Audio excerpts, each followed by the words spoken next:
मित्रों, मिथुन राशि को राजयोग विहीन राशि भी कहा जाता है, क्योंकि कोई एक ही ग्रह केंद्र और त्रिकोण का स्वामी नहीं होता है।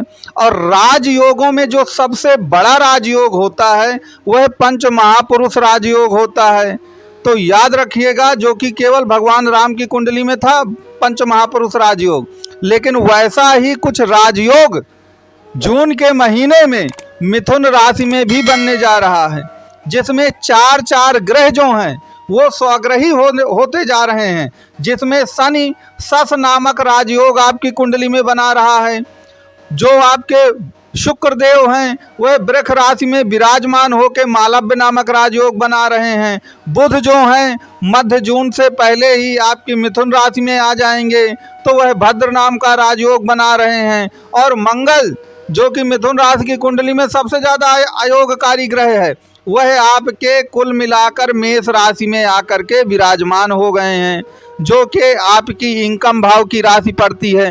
तो कहने का तात्पर्य यह है कि पंच महापुरुष राजयोग न सही, लेकिन चार प्रकार के राजयोग जो हैं वह मिथुन राशि की कुंडली में बन रहे हैं। इसी जून की 2024 में जून में चार चार राजयोग जो है वह मिथुन राशि में बन रहे हैं।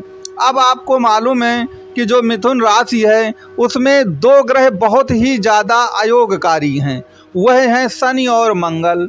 शनि जो है आपके अष्टम भाव का स्वामी है कुंडली में, और मंगल जो है वह आपके छठवें भाव का स्वामी है। अब छठवां और आठवां भाव दोनों ही दुख के कारण हैं, इसलिए मंगल और शनि जो ग्रह हैं वह मिथुन राशि के लिए सबसे ज़्यादा दुखदाई हैं। और यही जो सबसे ज़्यादा दुखदाई ग्रह हैं, यही आपकी कुंडली में कुल मिलाकर राजयोग का निर्माण कर रहे हैं। चूँकि शनि आपके कुंभ राशि में आपके भाग्य भाव पर विराजमान होके सस नाम का राजयोग बना रहे हैं, वहीं मंगल भी आपकी मेष राशि में इनकम के भाव पर आ गए हैं और अपनी ही राशि में आ गए हैं। तो कहने का तात्पर्य ये है कि जिसके कारण आपको सबसे ज़्यादा कष्ट मिलना है, मिथुन राशि वालों को मिला भी है, मंगल और शनि हैं। तो मंगल और शनि तो राजयोग का निर्माण कर ही रहे हैं, और मिथुन राशि की कुंडली में जो राजयोगकारी ग्रह होते हैं बुध और शुक्र, वह भी राजयोग का निर्माण कर रहे हैं। तो कहने का तात्पर्य यह है कि 2024 का जून का जो महीना होगा, याद रखिएगा, ये यादगार होगा। ये गोल्डन आप मंथ कह सकते हैं, इसे स्वर्णिम महीना भी कह सकते हैं इसे।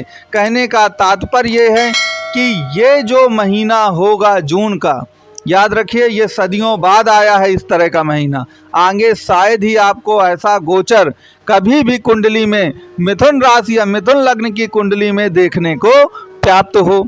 अब इसमें आपको करना क्या है कि मान लीजिए आपकी मिथुन राशि या मिथुन लग्न की कुंडली है, तो अब आपको ये देखना है कि ये जो चार प्रकार के राजयोग बन रहे हैं मंगल बुध शुक्र और शनि द्वारा, आप इनको ये देखिए कि जन्म कुंडली में जो दो अयोगकारी ग्रह हैं मंगल और शनि, ये कुंडली में कहाँ पर बैठे हैं, इनको ज़रूर देखिए।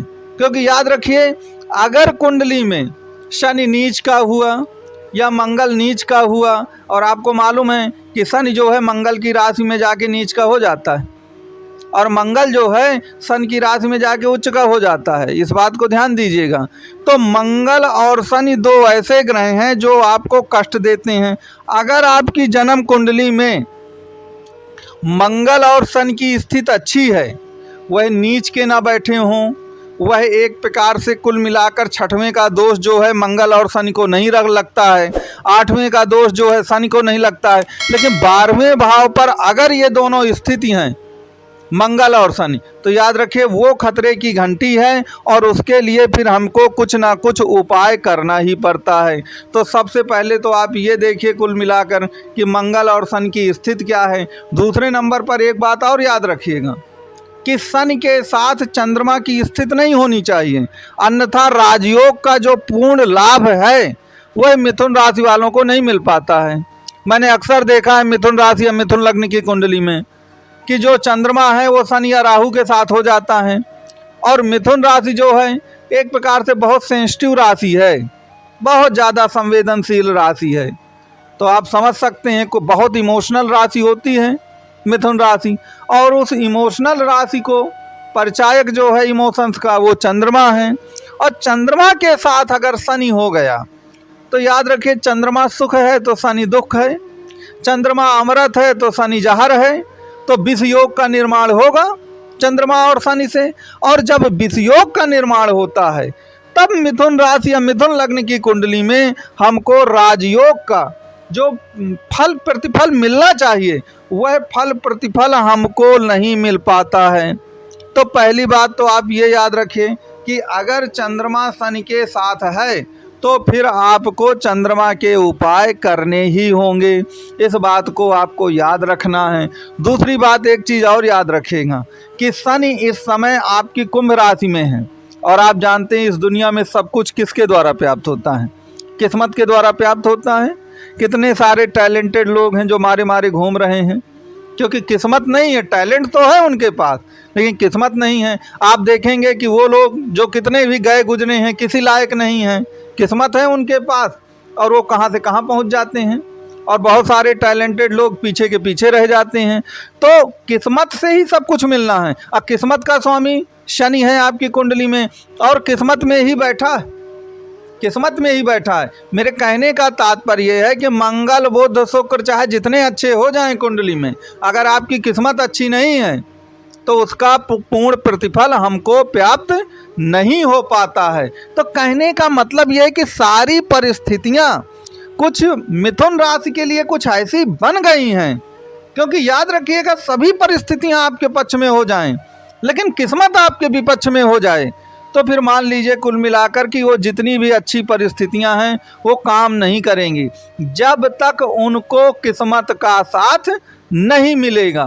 तो कहने का तात्पर्य ये है कि पहली बार ऐसा योग बन रहा है जिसमें बाकी जो आपके योग कारक ग्रह हैं मिथुन राशि या मिथुन लग्न की कुंडली में बुध और शुक्र वो तो राजयोग बना ही रहे हैं, इसमें शनि और मंगल भी राजयोग बना रहे हैं, जो कि आपकी कुंडली के लिए पीड़ादायक होता है मंगल और शनि, लेकिन मंगल और शनि भी राजयोग बना रहे हैं। तो अब इससे अच्छी परिस्थितियां मिल पाना वह संभव नहीं होता है।